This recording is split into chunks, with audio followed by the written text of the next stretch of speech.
Hey everybody, good afternoon. Hope you guys are doing well. I want to talk a little bit more about this upcoming Super Bowl before we get to the actual game preview, which I'm planning on posting tomorrow morning, like I always do. I always wait for all the injury stuff to come out, and then I post the preview the next morning. That's how I like to do things. I like to be as informed as possible before I speak about the game at length. But since this is a Super Bowl and there's only one game left, and I mean, it's for all the marbles and everything, I want to make another video breaking down a specific area of this Patriots team because the last video I did, I talked about the main thing that I think could be a problem for the Seahawks on Sunday from this Patriots team. So now I want to talk about something on the Patriots defense the Seahawks might be able to exploit. All right, everybody, before we go any further into this video, I want to take a minute to tell you guys about the Sleeper app. We are just about to the Super Bowl. Now would be a great time to get on Sleeper. It's a one-stop shop for all your sports needs. Celebrate and chat about sports in real time with other users. You can get scores, you can get news, you get alerts with blazing fast speed, all kinds of sports stuff. You can play in fantasy leagues and win real money on picks contests. Enjoy sports together with a community. Download the Sleeper app today. And when you do, use promo code SBN for up to $100 match on your first deposit. And also utilize the free $20 entry with no deposit required. All you have to do is make an account for that one. Terms and conditions do apply. See Sleeper's terms of use for details.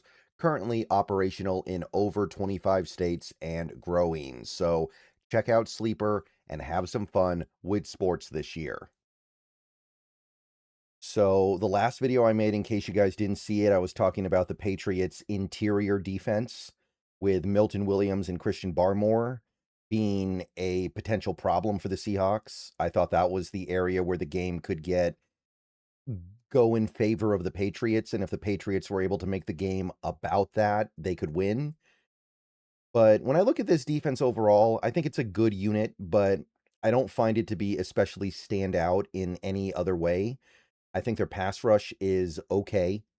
It's looked really good in the postseason because they played a couple of really bad offensive lines, and then they played a backup quarterback a couple weeks ago.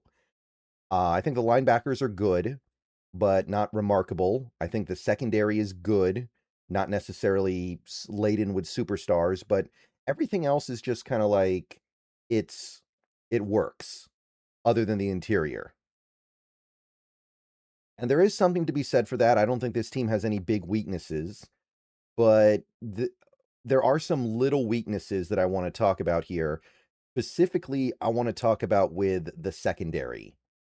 And to be clear, I think that there are other ways this Seahawks team can do good things on this Patriots defense. I think that we should be able to run the ball some.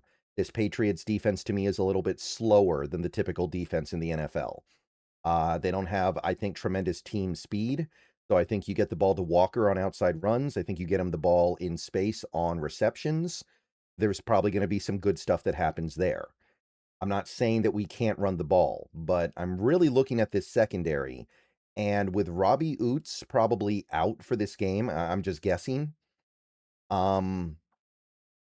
I do want to stress this secondary out a little bit here with the passing attack, maybe more than I typically would in a normal game. So let's talk about this secondary for a few minutes here. You got Christian Gonzalez, who is their star. He's one of the best players on the team. Some people think he's the best player on the team. I don't think that he is, but he's up there. He was a guy that I loved in college at Oregon. He was a guy that I thought was a top 5 player in that draft.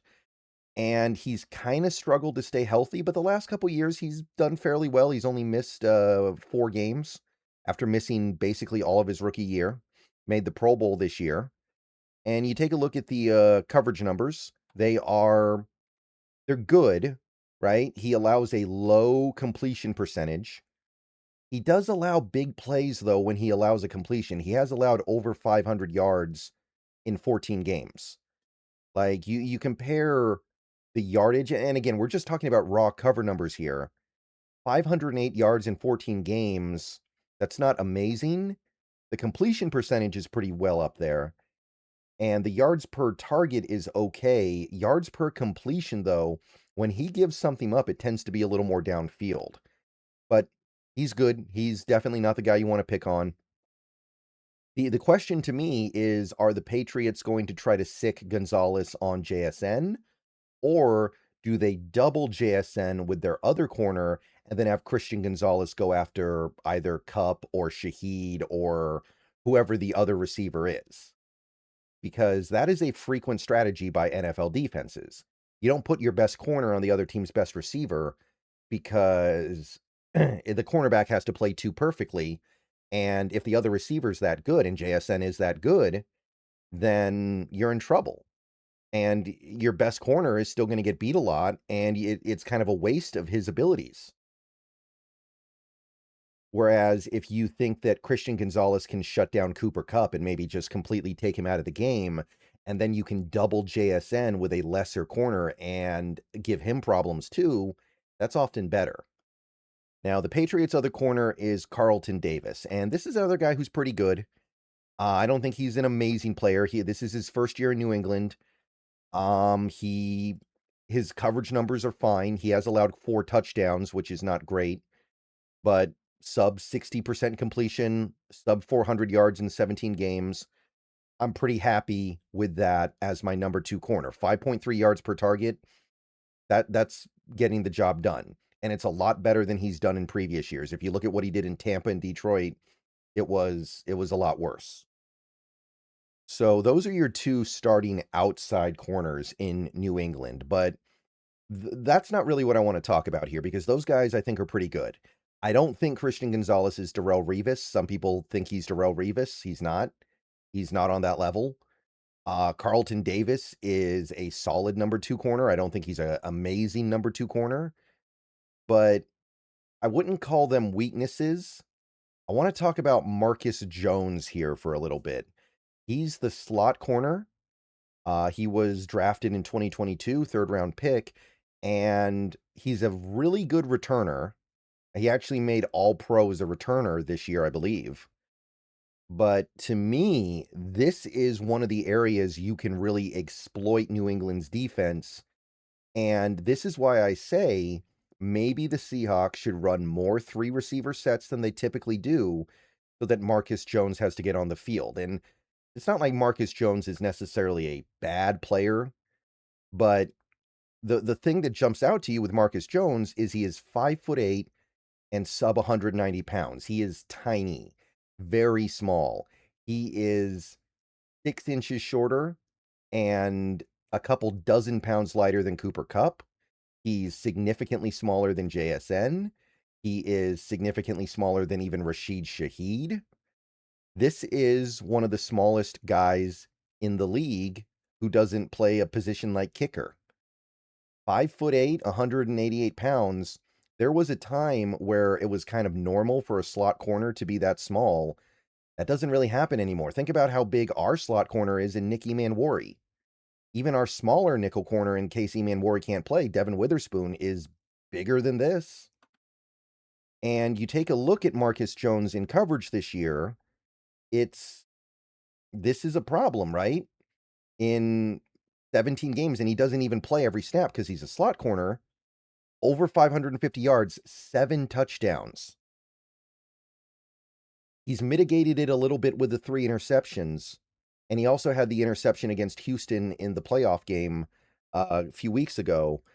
But when teams get into the red zone, they go at Marcus Jones because he's too small.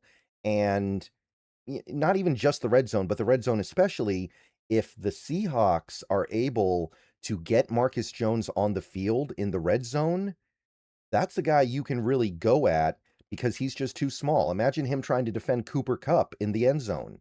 There's no way. What if you get A.J. Barner on him? It's like a little kid trying to tackle an adult. 7.1 yards per target, 10.5 yards per completion. You can pick on this guy. He's not a terrible player, but he is very flawed in this area. And generally speaking, the Seahawks They don't really go three receiver as much as other teams, and they're not necessarily great at it. But this is a guy I'd like to try to go at a little bit. And in order to do that, you got to get him on the field. So that's number one. Number two, this is the Patriots start a rookie at strong safety. It's Craig Woodson. I talked about him a little bit before the draft last year.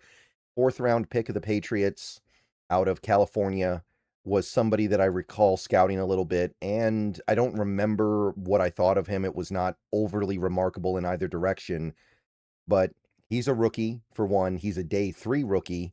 He's done a fairly good job this year overall, but when you look at the coverage numbers, again, 7 touchdowns allowed in coverage. QB rating when targeted 134, almost 9 yards per target. Now, he's a safety. It's a little bit different. You're going to get attacked downfield a little bit more, but look at this. His completion percentage allowed is higher than Gonzo's or Davis's. So this is a guy that teams have had success picking on in coverage this year. 134 rating when targeted, 7 touchdowns, no picks. Probably one of the worst coverage safeties in the league in terms of just pure numbers. So this is another area where I think you could probably make some really good stuff happen. This is not somebody that's been particularly good in coverage this year, and he's not a bad player overall, and I do think he has potential. He is a rookie, but that's another reason why you want to go at him, right? He's a rookie, and it's the Super Bowl. It's his first NFL season, and if there's anybody out there who's going to make a mistake, you'd figure it'd be the younger guy, the guy with less experience, who already is working from a little bit of a position of a deficit, right? So those are the things I want to highlight here. Marcus Jones, Craig Woodson. Those stand out to me as guys we can pick on. Again, I'm not saying anything about this Patriots defense is particularly brutal other than the interior defensive linemen. Don't get me wrong. I'm not saying we should throw the ball 60 times in this game. I'm not saying we should go into a spread offense and just throw the ball over and over and over again. I want to run the ball. I want to challenge the perimeter with Walker. I want to test out that edge defense. I want to test out Landry. I want to test out Spillane. I want Walker to get into space and make people miss. I'm not taking away any of that. I want to get tight ends on the field. But these are the mismatches that I think could end up defining part of this game. And while this Patriots defense, I want to stress, this Patriots defense is good. I don't think it's an elite defense. It's looked like it in the postseason, but I think that a lot of that's situational.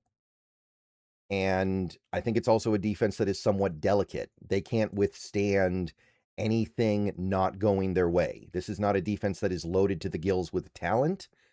It is a defense that is more or less solid at every level. And they really need all their guns to maintain a high level of play. So those are the things I got in mind with this secondary right now. So that's an area I think we can attack. And I think I basically said everything I can say in terms of specifics of this game. So the only thing I have left to do now is just kind of summarize everything that I've said in those previous 4 videos, put them into one video tomorrow morning, and then make the pick. But this is, I think, a team with some things you can take advantage of, right? This is not an impenetrable beast, offensively or defensively, and I'm hoping this team can take advantage of the right things. All right, see you guys later. Go Hawks. Let me know what you think. Maybe another video later today, maybe not. I don't know, but see you guys soon.